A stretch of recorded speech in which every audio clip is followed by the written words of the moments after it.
Trisha leashed her gentle giant, combed the fur around his collar, and planted a prolonged, theatrical kiss on his fluffy head. She fought the instinct to sling on the delivery vest hanging from her back door. There was always extra cash to be made, but why turn their morning out into a job? This was time set aside to catch up with her magnificent beast. After locking her basement suite, Trisha and her boy set out. She kept tight hold of the leash, keeping it within a meter in length. Her dog was no longer immune to the evolving palette of fleas, ticks, and worms barraging the city. Sophisticated crawlies were widely known to burrow into pets, causing anything from mild itching to fatal neoplasia. "Maury, get away from that. And that. Maury. Are you listening?" She would not permit him near any bush, puddle, or large pile of leaves.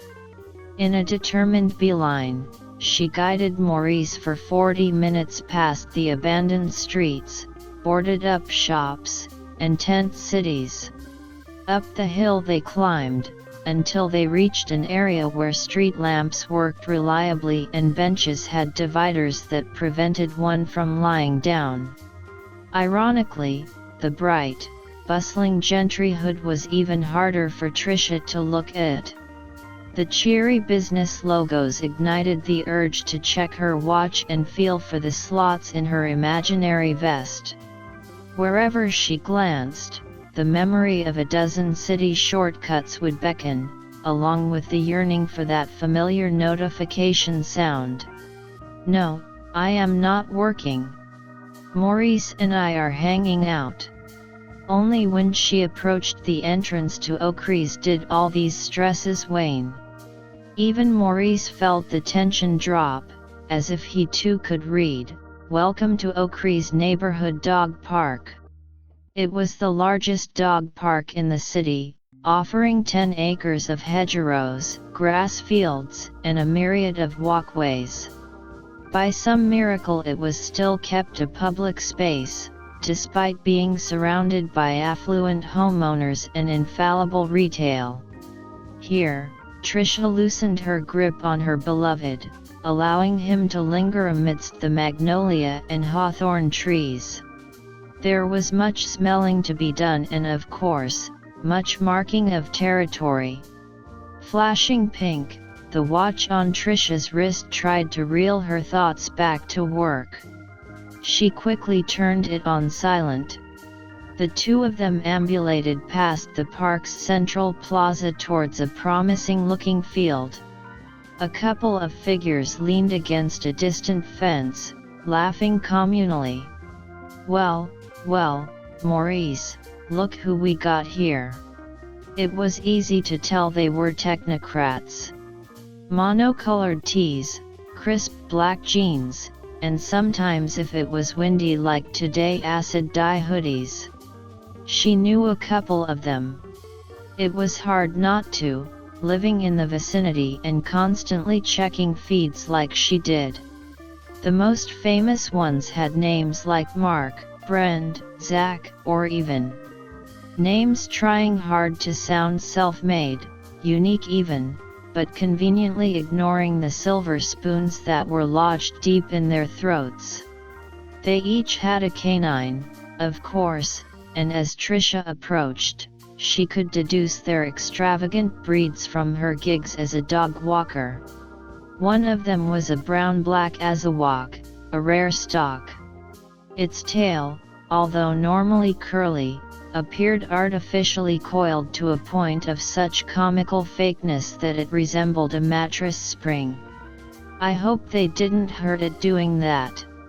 There was also a wistful mop roving in circles, which had to be a Pekingese, a dog encouraged to appear more like living hair than an animal. Trisha noticed that they had intentionally neglected to trim its bangs, obscuring its tiny eyes. Wow! What a choice! The third, and perhaps most punk rock of all, was a Jack Russell mutt, a dog which by any other means would be a steal off of Beg's list, but was here instead, selectively purchased no doubt for its opalescent husky eyes. Even from afar, Tricia saw their sky blue glint and shook her head in dismay, knowing full well that each of its regular, brown-eyed siblings had probably been dumped at the pound. Humans are terrible. Through feeds, Tricia knew these higher-ups had some ritual of coming out for a lunchtime laugh, where they exchanged dog pats and checked out each other's animal, as if that could tell them something about the other's portfolio. She hunched over to tend to Maurice, unpacking her frisbee and dangling it like food. "You ready for some infiltration?" Maurice's tail began to wag, and he gave a good bark. "Let's play some harmless fetch." The disc soared across the green. Its bright shape zipped above the pampered dogs, thwarting their meticulous training as each of their ears turned skyward. Maurice bounded with the grace of a race hound. Despite his bear-like size and uncombed shag, the beast could reach top speeds that outperformed even Tricia on a bicycle. It had been this wild, boundless energy that first drew Tricia to adopt him. That and his dopey grin. After a few retrievals, they had edged closer to the three men, who had now taken out their vapes. Tricia pretended not to notice. She showered her beloved brute with a feast of compliments and kisses, drawing all nearby attention. Very quickly, the Jack Russell, known for their spontaneity, could no longer resist and bounded towards Maurice on the next toss. "Spritzer, come here," one of the technocrats called. Then he coughed in an exhalation of sweet, skunky pot vapor and thumped his chest. His posse laughed. "It's okay," Tricia smiled. "Maurice is friendly." She watched the Jack Russell up close and could see the intermittent shine of silver specks in his fur. "Bingo. Anti-fleas." The trio's conversation lowered to a mutter. After more laughs and shrugs, the remaining dogs were permitted to join. Maurice woofed and chased the others in a friendly circle. The game of fetch was now over. Operation Playdate had begun. "Take all the time you need," Tricia thought. She wished she didn't have to go through with this subterfuge every season, but anti-fleas, especially for those living on the ground floor like her, had become a necessity. It was the latest money grab from individuals that still romanticized the idea of owning a dog in the city.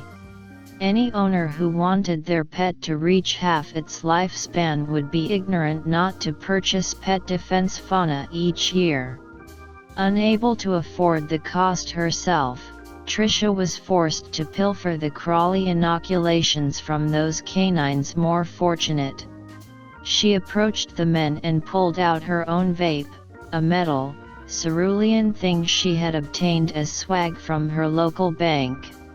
In advertising terms, the color evoked trust and security, but in social terms, it hopefully signaled that she worked at the nearby branch and was easygoing.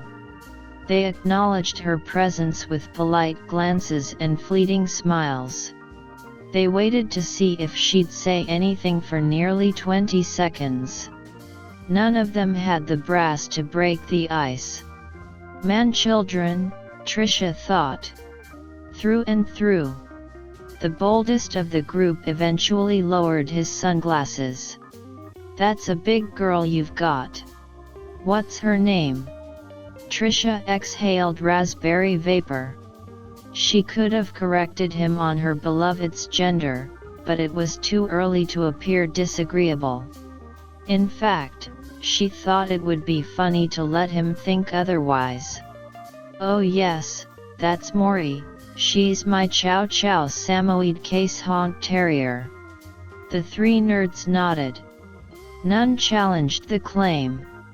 You're on lunch break? Trisha asked. They exchanged looks, as if daring each other to speak.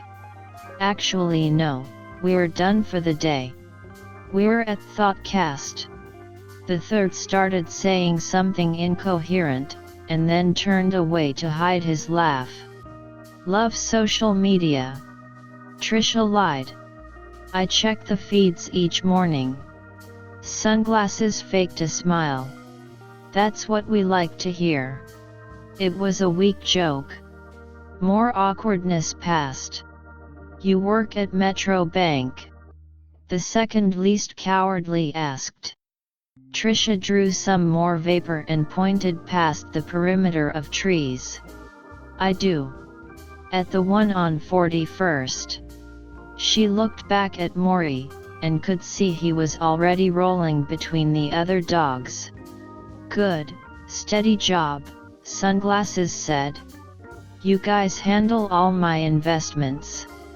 Mine too, the coward said. Weight off my shoulders. The third, still giggling from his vape, finally managed to chime in. Hey! Your watch, it's flashing pink. Trisha lifted her wrist and quickly squelched the delivery offers. Stupid thing. Ha! You know how it is. She pocketed her watch hand. Can't resist a side gig. The three of them shifted ever so slightly, heightening their postures. Oh, no doubt. Tough city to afford. Trisha fought the urge to check on Maury. But too many glances and her ploy would seem obvious. She had to keep this middling distraction going, no matter how awkward. I actually started delivering during my walks, she said, checking her nails, keeping it casual. I walk Maury 3 times a day, so I might as well squeeze an extra buck in while I'm at it, right? 2 of the men nodded in silence. The third, after taking another toke, said, yeah, that's what Mojito's walker does too. She sneaks in deliveries, phone calls, all her side hustles in one go. A multitask queen. Sunglasses gave an agreeable grin to this, then turned to Trisha. Do you offer dog walking as well? Trisha hesitated. I mean, not as much anymore, I'm pretty busy with the bank. Though I do have a few personal clients who pay premium. The eyebrows on all the man-children spiked. The cowardly one glanced at his own dog, the Pekingese, and then eyed Trisha very closely. How much is this premium? Oh, I doubt you'd be interested. Trisha turned away. These are clients I've been with for years, they're practically friends. Sean and I have been looking for walkers, Sunglasses said. It's hard to find a good one. Trisha nodded and saw that the dogs had stopped playing, taking an interest in the field's smells instead. She called Maurice over with a whistle. The bear dog galloped towards her. The Jack Russell followed. Trisha exhaled. Well, why don't you tell me a little about your pets, and I'll think. On a figure. I only walk dogs that are a good match for my own, you know. All the animals coalesced by their owners, showing off their pink, panting tongues. Trisha pet deeply into Morris's fur, gingerly searching for any silvery flea killers. Nothing yet. Well, this is Spritzer, Sunglasses said, petting the Jack Russell. As you just saw, he gets easily excited, but he's also super obedient when you use the right commands. He's been featured in a commercial once. The other 2 nodded, verifying this trivial fact. "And this is Gimlet," the coward patted his mop. "My girlfriend always wanted a Pekingese, so I went out and ordered one. Watch, she can do a somersault." He snapped his fingers, and despite all the hair, a somersault was indeed performed. Tricia smiled at each introduction, and even at the stoner who kept silent. "Well, as something of an aficionado, I will say, these are some fabulous beasts."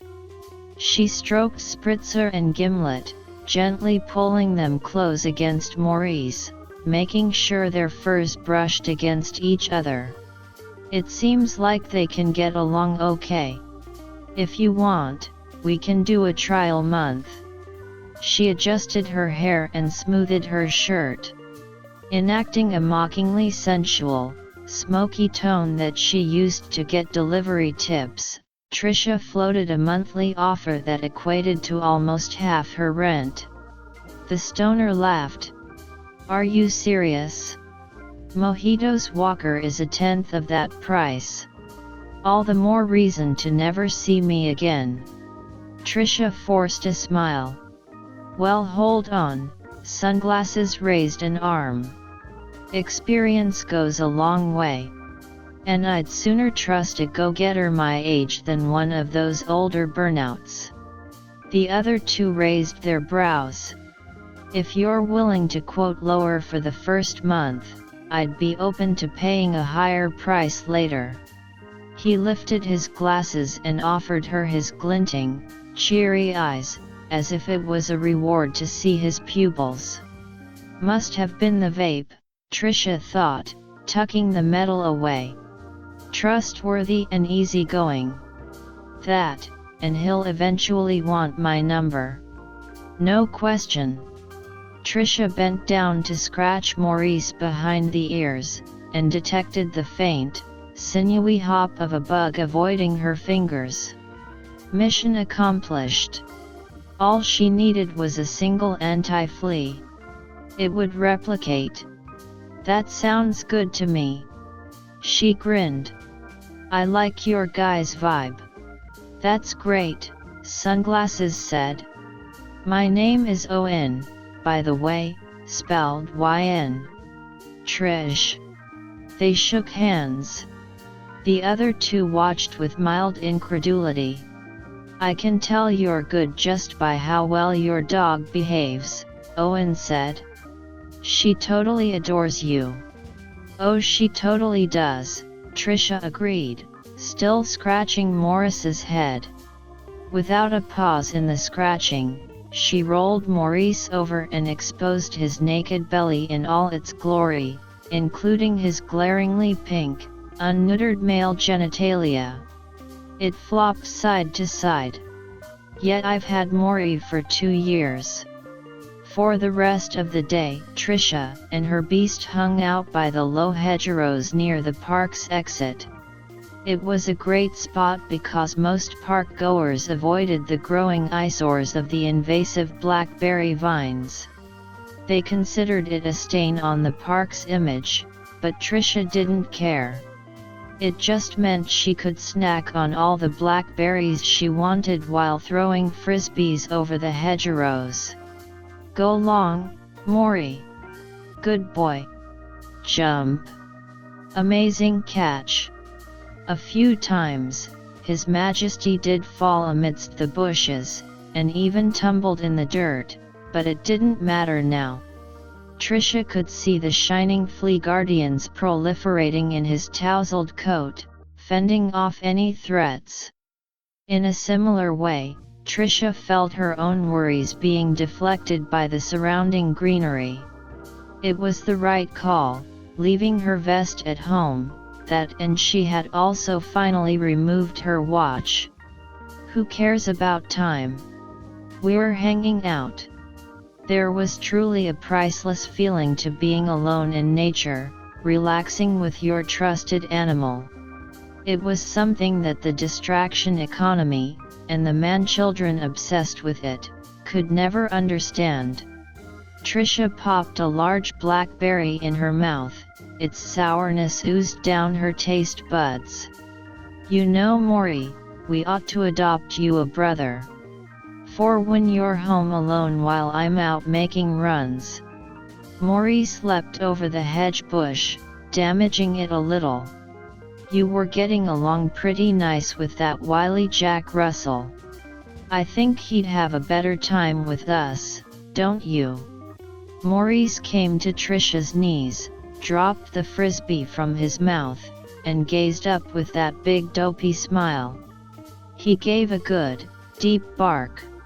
I knew you'd agree. Next chance we get, let's snag him.